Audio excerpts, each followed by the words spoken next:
philippin, un travail plus ancien, donc qui vient de plus loin, entre guillemets. Donc, un travail de la tradition avec peut-être plus élaboré, travaille moins sur la simplicité, beaucoup de technique. Élégant, mais il ne faut pas s'y tromper, les Philippines et le Kali philippin est un art aussi d'une grande rudesse et d'une grande précision qui cherche aussi l'efficacité martiale. Ouais, des combattants... Et on voit les protections. Des combattants un petit peu plus petits au niveau de la morphologie.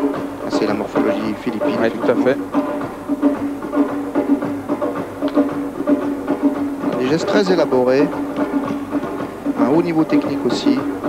Dans le maniement du bâton. Alors c'est le bâton qui est une des armes de base de cet art. Et juste derrière, on pratique d'abord le bâton et après on passe à l'épée ou à la machette.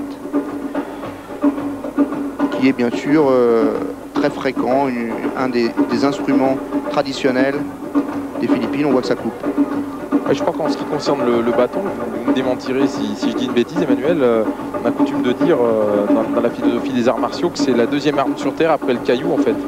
Ah, c'est tout à fait ça. Effectivement, c'est l'arme la plus simple, c'est l'arme du voyageur, c'est l'arme du berger, c'est l'arme du paysan, c'est l'arme qu'on peut trouver à peu près n'importe où, à part le corps et effectivement les pierres. C'est l'arme absolue et la plus simple. Et effectivement, en plus, selon tous les experts, c'est une des armes les plus efficaces, qu'elle soit longue, qu'elle soit courte. Elle est terrible. Preuve en est d'ailleurs que les experts de bâton au Japon féodal étaient de redoutables adversaires pour les maîtres de sabre, les samouraïs, qui étaient de grands pratiquants et de grands techniciens du sabre, et qui redoutaient beaucoup les experts de bâton, notamment les moines.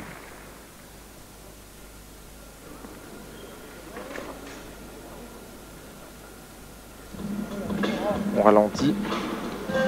Des techniques de projection aussi, comme dans la plupart des arts martiaux traditionnels.